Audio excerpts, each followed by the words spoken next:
Lo dijo en la primera hora. 7:11 de la mañana, gracias a nuestra audiencia. Vamos a comenzar con la ronda de entrevistas correspondiente a la jornada del día de hoy. Y hablamos justamente, en mi comentario, abundé en detalles sobre la última decisión de la Corte Constitucional de no dar paso, de emitir dictamen no favorable sobre dos nuevos decretos leyes que el Ejecutivo había calificado como urgentes en materia económica. Y en buen base lo que dice la Corte es, a ver, señor presidente, estos proyectos no configuran una urgencia como usted los ha presentado y bien podrían esperar la instalación de la próxima asamblea. Veamos cómo se proyecta la próxima asamblea, porque yo decía en el comentario, el presidente pensaba que disolviendo la Asamblea Nacional las cosas se deben hacer mucho más fáciles y no se imaginó o no calculó que la Corte iba a hacer control de constitucionalidad sobre la urgencia en materia económica de los decretos leyes. Nosotros lo dijimos desde el 17 de mayo en este espacio.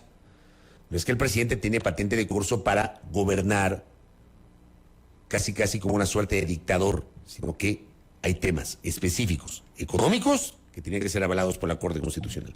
¿Qué opina Paola Cabezas? Fue asambleísta nacional en el último periodo y hoy busca volver a la Asamblea Nacional como parte de la lista de asambleístas nacionales de Revolución Ciudadana, lista 5. Paola, ¿cómo le va? Bienvenida. Fabricio, buenos días. Belkis, qué gusto. Bienvenida. Gracias a toda la audiencia de Sonorama que nos puede escuchar y nos pueden ver. Gracias a usted por venir. ¿Qué lectura tiene usted de esto que le dice la Corte? Le dice, presidente, como usted ha enviado, bien puede esperar la instalación de la próxima asamblea.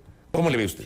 Es que parece que el presidente de la República no entendió el espíritu del constituyente cuando se redactó el artículo 148. Y siempre lo dije, porque hay medios de comunicación, gente que hace opinión pública, y decía, bueno, el presidente se deshizo de la asamblea se va, y el presidente, es más, prometió que iba a gobernar en 6 meses, y hacer lo que no hizo en 2 años, porque a decir de él, de quienes también instalaron ese framing permanente en los medios de comunicación que la asamblea obstruía, le hicieron pensar que él podría hacer desde este tema de los decretos ley, poder instalar su plan de gobierno que todo mundo sabe que es beneficiar a ciertos sectores de su entorno económico. Yo aplaudo la posición de la Corte Constitucional, porque es lo correcto. Nos vamos todos, incluido el presidente. El presidente está allí hasta que el pueblo ecuatoriano elija una nueva asamblea y que elija a un nuevo presidente, o en este caso, presidenta de la República. Eso está completamente claro. Y creo que el equipo jurídico, el mismo presidente, no supo interpretar el espíritu del constituyente, que es exactamente ese. Presidente, perdimos todos. Se va a la asamblea, pero también se va usted. Y eso nunca, en ninguna parte, implicaba que el presidente pueda hacer lo que le da la gana. Pero también, ecuatorianos, Fabricio, también le da sustento a muchos de los argumentos que nosotros como asamblea tuvimos. Muchos de los proyectos que el presidente de la República enviaba en materia económica eran inconstitucionales. Y no le dimos paso por eso. Entonces, ¿qué le van a decir a la Corte ahora? ¿Que es correísta? ¿Que es desestabilizadora? ¿Que no lo deja gobernar? Entonces, vemos hoy por hoy, y nos dan la razón, que el presidente de la República, primero, quiso meter por trancas y barrancas su agenda privatizadora, su agenda de tomarse lo público por asalto, y su agenda que ahora, insisto, veo con muy buenos ojos y aplaudo la posición de la Corte Constitucional, porque la muerte cruzada nunca, bajo ningún concepto, fue entregarle un cheque en blanco al presidente o darle esta lógica de dictador para que él crea que puede instalar lo que él considere conveniente. Paola, bienvenida nuevamente, buenos días. En esta línea de lo que ya ha referido, y aunque la respuesta pueda sonar obvia, yo sí quiero preguntarle a usted o pedirle su lectura respecto de lo que han sido estos 2 meses, ya mismo 3, luego de esta decisión del presidente de la República de disolver la asamblea, de gobernar vía decretos o de intentar gobernar vía decretos. ¿Qué lectura le merece lo actuado hasta el momento? ¿Qué ha dejado esta decisión al final de cuentas al país? Que no haya quien fiscalice. Fabricio, Belkis, lo que ha pasado en estos últimos meses y semanas en torno al tema de seguridad, lo del Ministerio de Gobierno es de asustarnos. El señor Zapata dijo públicamente que lo habían primero intentado sobornar. Por presión mediática puso la denuncia. Después este acuerdo, que creo que eso públicamente el pueblo ecuatoriano puede interpretar y sacar sus conclusiones. Siempre buscan un culpable o responsable, sobre todo en esta época de campaña, y están atacando a quienes lideran las encuestas. Pero el pueblo ecuatoriano no es tonto, Belkis.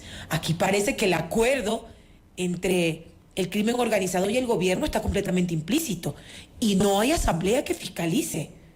Entonces, yo creo que a la larga esto era lo que ellos querían, poder blindarse.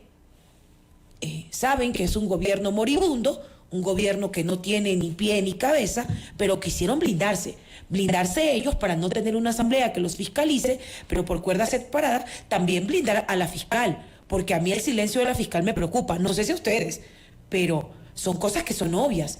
En otras ocasiones, la justicia aquí enseguida, actos urgentes, se mete a las casas de la gente, hacen enseguida detenciones arbitrarias. Hoy, no sé, más ni siquiera sé dónde está la fiscal, porque no la vemos, no sabemos si es que existe fiscalía o no.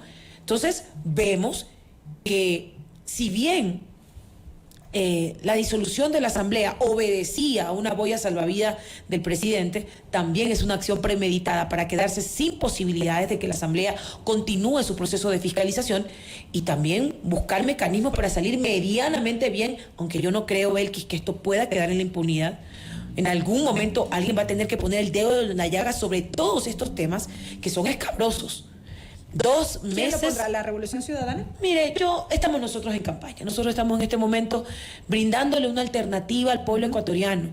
Hoy el pueblo está dolido. Yo, en realidad, Fabricio, Belkis, yo vivo en Esmeraldas. Yo hago base en Esmeraldas. Yo vivo en Quinindé. Y de ahí, obviamente, en el proceso de campaña toca salir por las visitas, por los recorridos. Pero lo que está pasando en nuestra provincia es doloroso. Lo que está pasando en varias provincias del país es doloroso. Y mire, no son falta de leyes. Ya no pueden decir que no tienen leyes. En la última reforma que hicimos al COIP y a las reformas que hicimos a la Ley de Seguridad Interna, está ahí tipificado el terrorismo, las extorsiones, pueden actuar. En realidad no les hace falta leyes, el uso progresivo de la fuerza, lo que han pedido se les ha aprobado.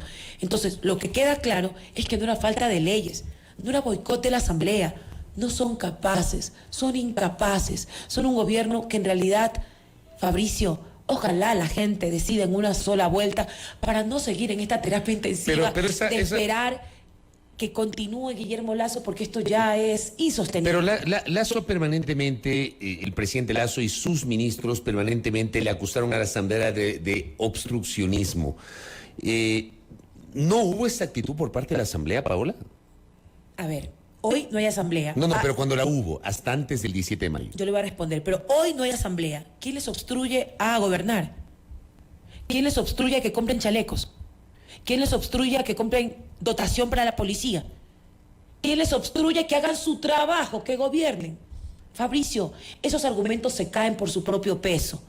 Y al que no le guste, primero entender que en una democracia hay pesos y contrapesos, y el de la Asamblea es fiscalizar y legislar, pues bueno, el presidente siempre debió entender que la Asamblea Nacional es un espacio, primero, político, en donde las decisiones sí son políticas. Y él no tuvo la capacidad de diálogo político con la Asamblea. Él no quiso gobernar con la Asamblea, al contrario, la atomizó, la minó, al punto que le tocó él reconocer que su incapacidad de diálogo político, no solamente con la Asamblea, porque a mí me preocupa que siempre nos quedamos estancados en la mala relación ejecutivo y legislativo. Pero ¿qué dicen de las organizaciones sociales? ¿Qué dicen de los trabajadores? ¿Qué dicen de los maestros? Guillermo Lasso no se lleva con nadie. Guillermo Lasso se va del gobierno. O dígame, ¿qué ha hecho en estos 2 meses? ¿Cuál ha sido el pronunciamiento importante que en estos 2 meses diga, bueno, en realidad era la asamblea la que lo obstruía? No es así, Fabricio. ¿La asamblea no lo obstruía? No es así, ¿No era una asamblea Fabricio. opositora? No es así, Fabricio. No es así. Y usted sabe que no es así porque el gobierno inició teniendo una mayoría en la asamblea. Puso presidenta. Hicieron lo que quisieron. Esa mayoría le duró como la flor en un día. Pero bueno, fue flor de un día. Lo que le estoy diciendo es que no puede estar bien en un momento la composición del presidente con su mayoría y cuando hubo un grupo legislativo que dijeron, no señores, aquí hay que hacer algo. Pues La Asamblea no puede ser el patio trasero de Carondelet. Y cuando decidimos hacer nuestro rol constitucional, que es legislar y fiscalizar, obstrucción. Yo creo, mire Fabricio, se lo digo como legisladora de la Asamblea que se disolvió y también entendiendo que tenemos un periodo corto, un periodo en el cual no hay que inventarse el agua tibia, un periodo en el que tenemos que legislar para las cosas urgentes e importantes: seguridad, bienestar y trabajo.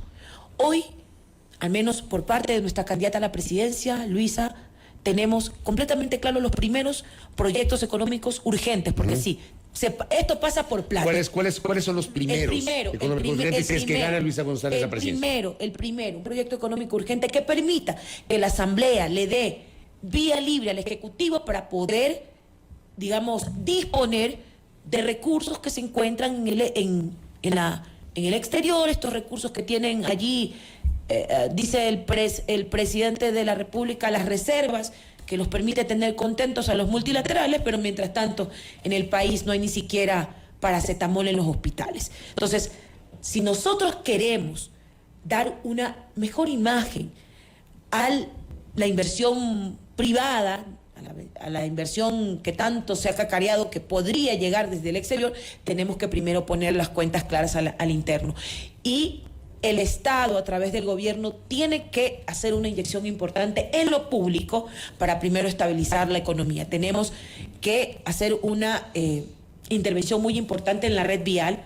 Nada se puede mejorar en un país si no hay seguridad y una red vial que permita primero conectarnos para reactivarnos en el turismo, reactivarnos en la producción, y eso es muy importante.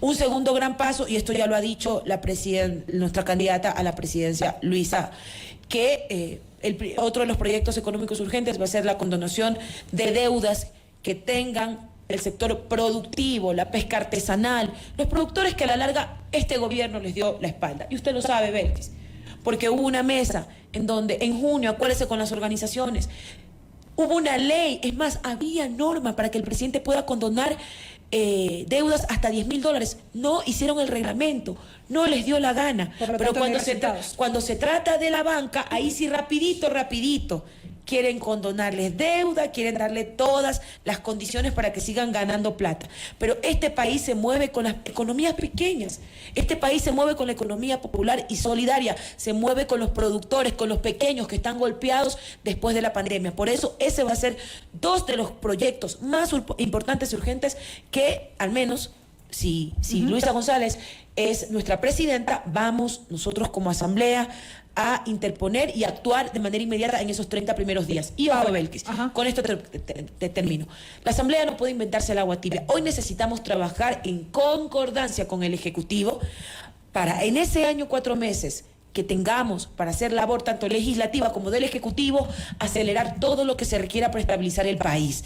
Nosotros estamos enfocados en eso, ese es nuestro plan, ese es el proyecto, el país, la gente, los productores, los jóvenes, las mujeres, y en ese sentido vamos a trabajar de la mano y a darle toda la garantía de gobernabilidad a Luisa González. Además de estos temas inherentes a la legislación, que es una de las tareas que en efecto tiene la Asamblea Nacional, Paola, usted ha sido enfática en señalar la necesidad de una fiscalización de lo actuado en este tiempo en que prácticamente el país no ha tenido Asamblea. Y ahí yo quiero insistir en mi pregunta. ¿La Revolución Ciudadana va a priorizar la fiscalización? A ver, mi estimada Belkis, es que la fiscalización es parte de nuestras tareas. Correcto. Entonces, vamos a instalar la Asamblea, vamos a esperar la composición de la Asamblea y, de ser el caso, porque, insisto, aquí hay una prioridad principal: la gente. La seguridad. El trabajo. Producir. Y en ese sentido, esta Asamblea no va a perder ese rumbo. Pero, Belkis, tampoco podemos mirar a un lado cuando hay cosas que son necesarias fiscalizarlas. Mire, que sea la prioridad o no, yo en este momento estoy siendo primero candidata de un proyecto político y soy candidata que acompaña el proyecto de Luisa González. Luego del 20 de agosto, que la gente nos elija, téngalo por seguro que usted va a saber cuál va a ser nuestra agenda de fiscalización y la agenda legislativa, que ya le he hecho algunos adelantos. Pero ojo, no van a empezar que sí, viene la Revolución Ciudadana con la persecución, que no. No, señores. No, señores. Es evidente que ustedes han hecho lo que les ha dado la gana, porque entre el plan fue justamente disolver la Asamblea Nacional. Pero que eso no impida Y por favor, que eso no sea que no empiecen a construir un framing en torno a que la Asamblea ya va a llegar a perseguir a los que se van, porque también es parte de nuestro rol fiscalizador. Yo creo que han pasado muchísimas cosas que necesitan respuesta y yo no creo que esa deba ser bajo ningún concepto o que nos tengamos que abstraer de hacer nuestra función de fiscalización aún gobernando. Vamos a gobernar, sabemos cómo hacerlo, pero eso no implica que la Asamblea pierda su rol de fiscalización. Estamos dialogando con Paola Cabezas, exasambleísta y candidata para volver a la Asamblea Nacional por Revolución Ciudadana. Y hablando justamente de la lista de candidatos. La revista Semana de Colombia, este fin de semana fue noticia la detención del hijo del presidente Gustavo Petro. La revista Semana habla de Raiza Bulgarín. Dice, novia, y le digo el titular de la nota de Semana, novia del primo de Nicolás Petro y política ecuatoriana señalada de apoyar a Gustavo Petro a la presidencia. Dice, en la actualidad es candidata a la Asamblea Nacional por la Revolución Ciudadana, partido del expresidente del Ecuador, Rafael Correa. En los audios de Dey Vázquez se lee que le pedían el favor de transportar 50 millones de pesos en efectivo. Y ahí habla de que mientras avanza la audiencia de legalización de la captura contra Nicolás Petro y Dey Vázquez en Bogotá, los reflectores apuntan a una mujer en medio de una trama judicial. Se trata de Raiza Bulgarín, una política ecuatoriana de izquierda, novia del primo y mano derecha de Nicolás Petro, Camilo Burgos. Aparecen las fotos con Dey, Nicolás y Camilo Burgos. Su novio es actualmente candidata a la Asamblea Nacional por el Movimiento Revolución Ciudadana. ¿Qué conocimiento tienen ustedes de esto que se menciona el último fin de semana? La supuesta relación de Raiza Bulgarín, que es candidata a Revolución Ciudadana en la Asamblea, con este hecho que se investiga en Colombia. Paola. Desconozco, Fabricio, desconozco. Sí, por supuesto, Raiza es candidata asambleísta nacional alterna. ¿Alterna de quién es, perdón? Alterna de José Agualsaca, si no me equivoco. Pero mire, Fabricio, a veces piensas mal, te acertarás.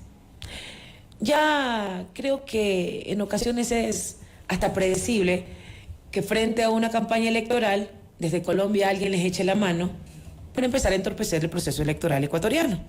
Recuerden lo que pasó con la candidatura de nuestro compañero Andrés Arauz cuando fue candidato a la presidencia. El impresentable fiscal general de Colombia armó aquí un sainete con la fiscal nuestra, que había un aporte de un grupo irregular de Colombia. Nunca aprobaron nada. Es más, en este momento, por su honra, nuestro compañero Andrés Arauz puso una denuncia en Colombia para que se investigue al fiscal. Entonces, mire, lo que haya que investigarse es que se investigue, pero huele mal que sea justamente frente al proceso electoral ecuatoriano que ya empiecen a vincular a una candidata alterna nuestra con un proceso en Colombia para que se investigue. Desconozco del tema, mal haría yo dar criterios sobre algo que desconozco. O sea, a nivel de ustedes como candidatos, a nivel de la jefatura de campaña, este tema no ha sido analizado. No, la verdad que no lo hemos analizado y, o sea, lo digo como candidata, no hemos tocado el tema, pero insisto, mi estimado Fabricio, ya en ocasiones pierden hasta la creatividad. Ya es recurrente que cada vez que hay un proceso electoral en el Ecuador, busquen empañarlo, busquen encochinar a la Revolución Ciudadana con estos hechos. Si hay alguna cosa que investigar, yo no creo que Raiza esté, obstruyendo cualquier investigación. Es más, no sé si en realidad esto es un titular de prensa, son cosas de prensa. Claro, pero lo publica en la revista Semana. Primero, desconozco si ha sido llamada por la Fiscalía. O sea, yo creo que allí deberíamos nosotros intervenir. Pero están hablando de una investigación previa. Entonces, no creo que sea ese elemento en este momento para desviar nuestro trabajo de campaña. Yo, pues, repito, han perdido la creatividad cada vez que quieren obstruir o quitarle, brillo a la campaña de la Revolución Ciudadana, incurren en estos hechos y siempre desde Colombia, con algún actor que venga de Colombia. Así que lo que haya que responder, yo no voy a hablar por Raiza, entenderá que esto es un tema que está siendo directamente investigado por ella, si es que tiene algún vínculo. Y por lo otro, nosotros continuaremos, porque ya sabemos a lo que se dedican. Eso ya, al menos la revista Semana, sabemos cuál es la línea editorial. Pero usted no tenía conocimiento de esto que le acabo de preguntar. Desconocía, Fabricio, desconocía, y es lo que le puedo decir. Paola, si hay segunda vuelta y ustedes logran llegar a la Asamblea Nacional, la futura Asamblea se instalará con Lasso aún como presidente de la República. Unas semanas más será el presidente Lasso hasta que se posesione el nuevo presidente o presidenta de la República, insisto, si es que hay segunda vuelta. ¿Qué debería hacer en esas pocas semanas con Lasso como presidente de la futura Asamblea Nacional? Y le pregunto a usted, con base en su propia experiencia durante 2 años en esa asamblea coexistiendo con Guillermo Lasso en la presidencia. Bueno, primero, Fabricio, y voy a insistir en esto, porque nuestra función de fiscalización no la debe nadie poner en entredicho ni debería ser cuestionada. Se consulta mucho sobre el tema del juicio político, si se debería retomar o no, porque primero, jurídicamente no hay nada que impida que la Asamblea retome el juicio político. Sin embargo, siendo también conscientes de que la ciudadanía requiere una Asamblea y un Ejecutivo que respondan a temas, y cuando hablo del Ejecutivo es el que va a llegar, y ojalá sea Luisa. La gente está esperando mucho más de la Asamblea, porque sí, hay que reconocer, la gente se quedó con esa sensación de que la Asamblea quedó debiendo, y yo creo que hay que también ser muy conscientes del timing, en el sentido del juicio político. ¿Esto quedaría descartado entonces? No. Yo no soy nadie para poder decir si eso se descarta. Yo estoy hablando a título personal, como Paola Cabezas, diciendo que el juicio político, jurídicamente no hay nada que impida que se pueda llevar a efecto. Porque están ya diciendo que no se puede.